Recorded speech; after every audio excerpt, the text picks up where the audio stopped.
Hi guys, andito ako ngayon sa Cloud9 Antipolo. Na-experience ko na yung tumawid dyan sa bridge na yun. Sabi sa registration area, para makalibre ka dyan sa bridge at saka sa museum, dapat mag-dine-in ka worth 300. Para hindi ka na magbabayad ng 100 dyan sa bridge. Sa museum, schedule nila, basahin nyo na lang. Maganda dito overlooking mamasyal. So Saturday today, weekend, medyo maraming tao. At marami talaga namamasyal. Kitang-kita ko guys dito yung Metro Manila, dito sa dining area ng Cloud9. Ang cute din kasi nabubview mo lahat.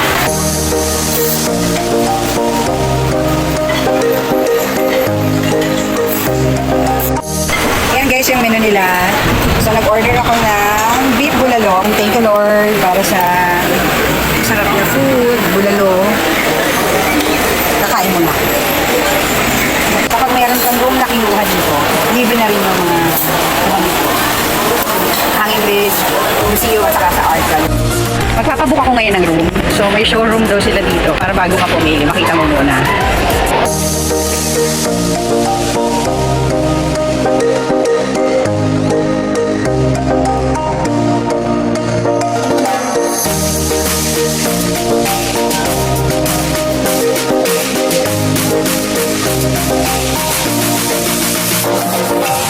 Ang offer nila dito, standard room, 1,900, 2,200.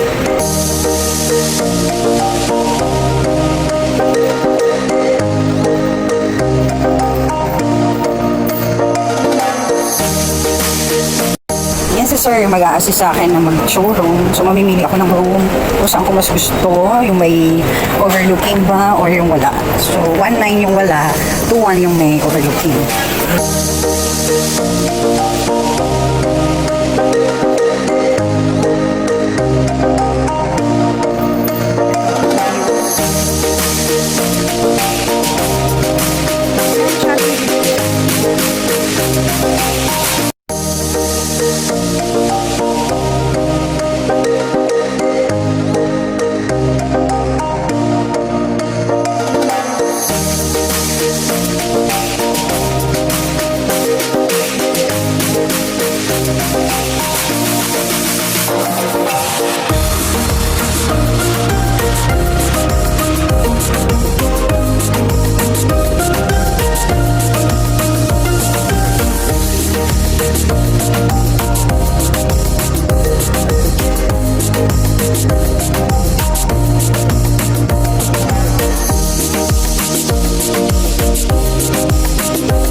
Guys, pasensya na kayo. Hindi ko na ito try pumunta dyan sa hanging bridge dahil natatakot ako.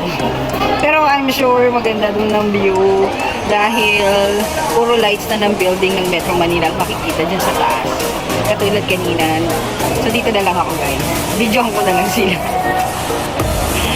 Imagine nyo na lang na napaka-romantic sa taas. 8 PM.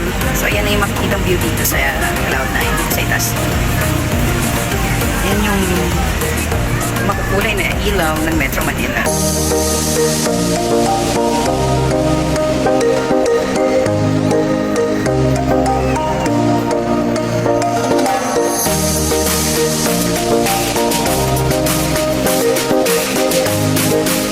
Morning!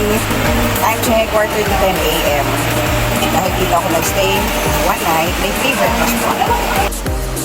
Thank you Lord for all the blessings. Ito na ang aking free breakfast. May suka, may kape.